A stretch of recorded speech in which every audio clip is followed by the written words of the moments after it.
Kunjungan Kim Il-sung ke Indonesia. Kim Il-sung adalah presiden pertama sekaligus pendiri Korea Utara yang resmi dideklarasikan pada tanggal 9 September tahun 1948, memimpin negara itu hingga akhir hayatnya pada tanggal 8 Juli tahun 1994. Ia juga merupakan kakek dari Presiden Korea Utara saat ini, yaitu Kim Jong-un. Kim Il-sung memperkenalkan ideologi Juche, yang menjadi alasan Korea Utara menutup diri dari dunia internasional, sebuah gagasan tentang kepercayaan dan kemandirian negara terhadap dirinya sendiri. Kim Il-sung melakukan kunjungan balasan ke Indonesia dan bertemu sahabatnya, Soekarno, pada 10–20 April tahun 1965, dalam rangka menghadiri peringatan 10 tahun Konferensi Asia Afrika di Bandung, serta untuk menjalin hubungan baik dengan Indonesia. Pesawat Kim mendarat siang hari pukul 13.10 di Bandara Kemayoran, dengan dikawal satu skuadron pesawat tempur Angkatan Udara Indonesia. Kim yang mengenakan setelan jas abu-abu dan topi putih dengan wajah berseri-seri turun dari pesawat. Ia didampingi oleh para pejabat tinggi Korea dan putranya Kim Jong-il, yang saat itu masih muda. Kunjungan itu menjadi sangat bersejarah, karena Indonesia menjadi negara pertama yang mendapat kehormatan didatangi dua pemimpin Korea Utara secara berbarengan. Sukan memperkenalkan Kim kepada pejabat tinggi pemerintah, perwira militer yang menyambutnya pada kedatangan hari itu. Kim Il-sung diberi hormat militer dengan tembakan sebanyak 21 kali. Kim dan Soekarno berjalan sambil memberikan hormat kepada para prajurit yang terdiri dari Angkatan Darat, Udara dan Laut. Bung Karno mengucapkan selamat datang dan mengatakan Indonesia tengah berjuang untuk membangun dunia baru tanpa penindasan. Kim mengaku gembira akhirnya bisa datang ke Indonesia dan mengatakan bahwa Korea siap bahu-membahu dengan Indonesia dalam perjuangan bersama. Kedatangan Kim disambut ribuan orang yang terdiri atas pelajar, anggota partai, ormas, dan masyarakat umum. Mereka berbaris di sepanjang jalan, mereka mengibarkan bendera Korea dan bendera Indonesia. Mereka tak sabar ingin melihat tamu negara tersebut dari jarak dekat. Sore harinya, kedua pemimpin itu berpindah ke Istana Negara menggunakan mobil yang sama, menggambarkan begitu dekatnya hubungan yang mereka jalin. Setibanya di Istana Merdeka, Presiden Soekarno dan Kim Il-sung menunjukkan potret kedekatan mereka saat tengah asyik berbincang dan minum bersama. Keduanya tampak akrab mengobrol bersama bak sahabat dekat. Di istana, pemerintah Indonesia memberikan penghargaan Bintang Republik kelas 1 kepada Perdana Menteri Kim Il-sung dan Bintang Republik kelas 2 kepada Menteri Luar Negeri Pak Sam-chol. Dalam sambutan jamuan makan, Soekarno menyebutkan bahwa rakyat kedua negara adalah kawan seperjuangan, bukan hanya dalam anti-imperialis, tetapi juga dalam pembangunan masyarakat yang makmur. Usai penyerahan penghargaan, pada malam harinya, dilakukan jamuan makan malam kenegaraan. Dalam kesempatan tersebut, Presiden Soekarno menyatakan kekagumannya atas produksi beras Korea dan kedisiplinan pandu di negara itu. Sementara, dalam sambutannya Kim Il-sung mengatakan bahwa Korea menekankan pentingnya peran Indonesia dalam memperkuat solidaritas Asia Afrika. Presiden Soekarno menyimak dan memberikan apresiasi atas sambutan itu, lalu mereka bersulang untuk persahabatan kedua bangsa. Acara di Istana Negara dimeriahkan dengan penampilan kreasi tarian Indonesia seperti tari kipas dan paduan suara lagu Maju Tak Gentar. Kim dan Presiden Soekarno lalu menghampiri para penari. Kim memberikan apresiasi atas pertunjukan tari seni itu. Soekarno dan Kim Il-sung tiba di Bandung menggunakan pesawat Angkatan Udara Republik Indonesia. Pejabat setempat menyambut mereka ketika turun dari pesawat. Para wakil ketua Majelis Permusyawaratan Rakyat Sementara Republik Indonesia dan pejabat-pejabat tinggi pemerintah daerah menyalami dengan hangat pemimpin besar RRDK. Upacara penyambutan dilakukan oleh militer Indonesia dengan mengibarkan bendera Indonesia dan Korea. Soekarno dan Kim memberikan hormat kepada para prajurit. Bapak Kim Il-sung bersama Presiden Soekarno memeriksa pasukan kehormatan. Ratusan ribu warga kota Bandung turun ke jalan untuk penyambutan. Presiden Soekarno dan Kim Il-sung tiba di Gedung Merdeka Bandung untuk mengikuti sidang ketiga Majelis Permusyawaratan Rakyat Sementara. Ia diundang secara khusus pada sidang tersebut. Dalam pidato politik, Presiden Soekarno menggarisbawahi agar Indonesia juga mengikuti pengalaman Korea yang berdikari untuk membangun masyarakat baru bebas dari eksploitasi dan penindasan. Usai acara tersebut, para tamu negara diajak berkeliling kota Bandung. Sepanjang jalan, masyarakat berdiri menyambut para tamu negara. Malam harinya digelar pertunjukan kesenian khas Jawa Barat. Artis-artis Bandung menampilkan pertunjukan penyambutan kepada Bapak Kim Il-sung. Pemimpin besar Bapak Kim Il-sung bersama Presiden Soekarno mengucapkan selamat atas keberhasilan pertunjukan para artis. Kim memberikan beberapa bunga sebagai bentuk apresiasi. Besok harinya, Kim Il-sung dan rombongan kembali ke Jakarta melalui jalan darat. Rencananya, mereka akan bermalam di Istana Bogor. Namun Kim Il-sung dan rombongan sempat singgah sebentar di Istana Cipanas dan di Riung Gunung Puncak.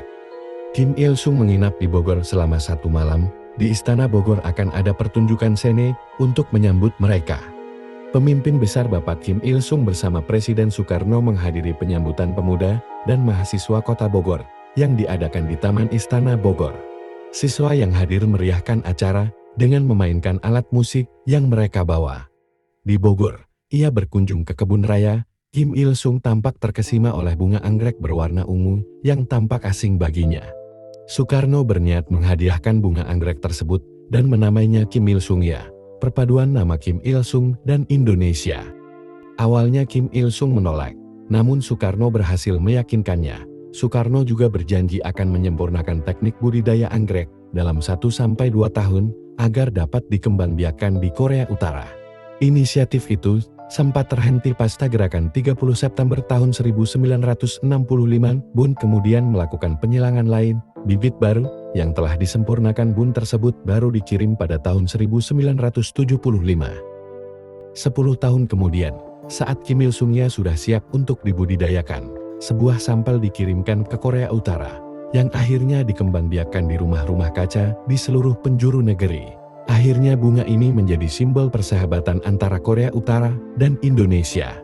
Setiap April, kota Pyongyang mengadakan festival bunga Kim Il-sungnya dan Kim Jong-ilya, yang dikembangkan botanis Jepang dan diserahkan kepada Kim Jong-in, anak Kim Il-sung, pada tahun 1988 untuk merayakan kelahiran Kim Il-sung.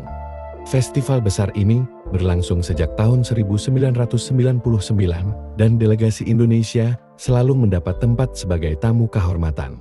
Sebagai bentuk apresiasi, pada tahun 2011 pemerintah Korea Utara meresmikan monumen peringatan 46 tahun penyerahan bunga Kim Il-sungnya di Rumah Anggrek Kebun Raya Bogor. Bunga anggrek asal Indonesia ini menjadi bunga nasional Korea Utara yang sangat dihormati rakyat dan pemerintah setempat. Bagi rakyat Korea Utara, Indonesia adalah negara sahabat dekat. Indonesia dipandang sebagai bangsa yang terhormat. Bunga itu menjadi sangat penting karena hingga kini, bila ada orang Korea, baik pejabat tinggi maupun masyarakat biasa, datang ke Indonesia, mereka selalu menyempatkan mengunjungi Bogor untuk melihat bunga bersejarah tersebut. Setelah kunjungannya ke Bogor, pemimpin besar Bapak Kim Il-sung kembali ke Jakarta dan mengunjungi Taman Makam Pahlawan yang terletak di daerah pinggiran Jakarta. Setibanya di makam prajurit, pemimpin besar Bapak Kim Il-sung meletakkan bunga. Ia juga memberi hormat kepada para pejuang dan merenungkan untuk mengenang para pahlawan yang meninggal dunia dalam perjuangan untuk kebebasan dan kemerdekaan tanah air mereka. Selain berziarah ke makam Taman Pahlawan Kalibata, Kim Il-sung juga diketahui mengunjungi Akademi Ilmu Sosial Ali Archam. Beliau memberikan ceramah bersejarah berjudul tentang pembangunan sosialis di Republik Rakyat Demokratik Korea dan revolusi di Korea Selatan. Seluruh hadirin menyatakan bahwa ceramah beliau merupakan program besar yang menerangi jalan bagi rakyat dunia dan harta yang sangat berharga untuk pembebasan bangsa dan gerakan pekerja internasional.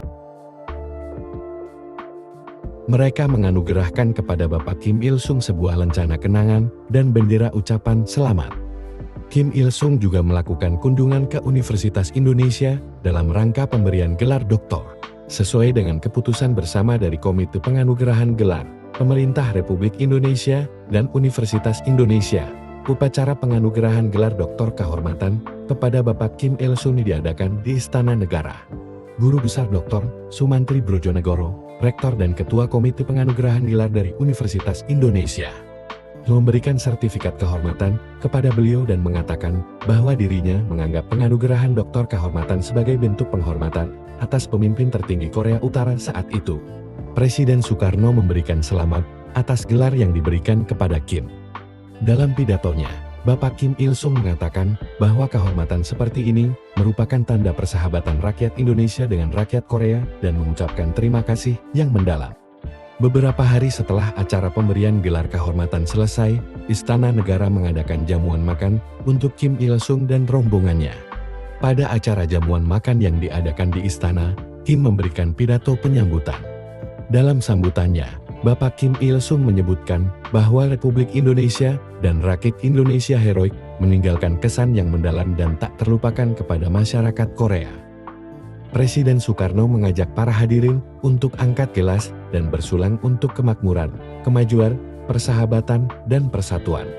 Kunjungan Kim ke Indonesia menjadi lebih istimewa lagi karena hari ulang tahunnya yang ke-53 dirayakan di Indonesia. Pada pagi 15 April tahun 1965, Bung Karno mendatangi gedung tamu negara untuk memberikan ucapan selamat.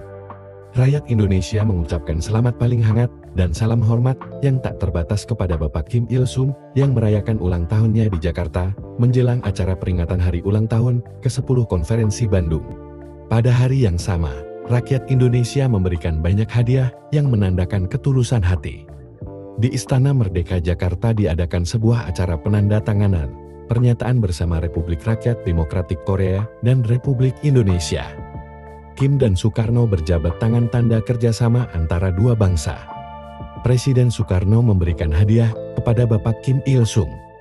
Bendera dari berbagai negara berkibar menyambut Hari Konferensi Asia Afrika. Pemimpin besar Bapak Kim Il-sung bertemu dan memperkuat hubungan persahabatan dengan kepala-kepala pemerintahan, pemimpin-pemimpin partai dan negara dari Asia dan Afrika yang tiba di Jakarta untuk menghadiri acara peringatan HUT ke-10 Konferensi Bandung. Pada pertemuan dan pembicaraan, pemimpin besar Bapak Kim Il-sung berbagai pandangan dengan terus terang atas berbagai isu internasional dan masalah yang muncul dalam memperkuat dan mengembangkan persahabatan dan persatuan antara negara-negara yang baru merdeka. Para kepala negara dan pemerintah dari berbagai negara menyatakan rasa hormat yang tinggi kepada beliau yang memperjelas kebenaran pembangunan dunia yang baru dan adil. Upacara tersebut dihadiri pemimpin-pemimpin delegasi dari 39 negara Asia dan Afrika. Pemimpin besar Bapak Kim Il-sung melakukan penandatanganan peringatan di urutan pertama. Gelora Bung Karno di mana diadakan rapat umum besar dalam rangka merayakan HUT ke-10 Konferensi Bandung. Bapak Kim Il-sung menghadiri rapat umum tersebut bersama beberapa perwakilan delegasi. Rakyat Indonesia yang bertekad bulat untuk berjuang sampai kehancuran imperialisme dan kolonialisme. Pertunjukan yang meriah itu tampaknya membuat Kim sangat antusias saat menyaksikannya. Ia dan para delegasi lain tampak kagum atas pertunjukan itu. Jelas acara peringatan HUT ke-10 Konferensi Bandung akan diabadikan dalam sejarah umat manusia sebagai festival politik besar dan bersejarah. Tanggal 20 April, Bapak Kim Il-sung tiba di bandara bersama Presiden Soekarno untuk meninggalkan Jakarta setelah melakukan dengan sukses kunjungannya ke Republik Indonesia. Di bandara penyambutan dilakukan sangat meriah. Prajurit militer berbaris memberikan hormat kepada Kim dan Soekarno. Ia dan Soekarno dikalungi bunga penyambutan untuk melepas kepulangan Kim Il-sung. Beliau bersalaman dengan para pemimpin dari berbagai negara yang datang ke negara untuk berpamitan. Sebuah upacara pelepasan diadakan di bandara. Barisan para prajurit dan pejabat tinggi mengiringi kepulangan Kim dengan upacara militer. Presiden Soekarno dan Kim berpelukan dengan hangat. Soekarno tampak tak merelakan kepulangan sahabatnya itu. Kunjungan pemimpin besar RIDK ke Republik Indonesia yang menghiasi halaman sejarah persahabatan antara kedua negara Korea dan Indonesia sungguh merupakan peristiwa sejarah yang bermakna besar. Terima kasih sudah menonton. Jangan lupa untuk komen dan subscribe.